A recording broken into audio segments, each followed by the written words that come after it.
So, you've got a book idea. Maybe you've even written the whole thing. And now comes the big question. How do I publish this? Hey friends, I've self-published 2 picture books and a nonfiction writing book. So I could say, a little bit of experience doing the self-publishing journey. So let me talk to you about self-publishing your book. Traditional publishing can feel like trying to unlock a secret club.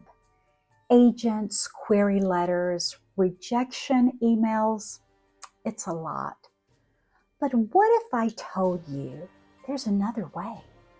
Self-publishing isn't just a backup plan. It's a powerful way to take control of your book's journey.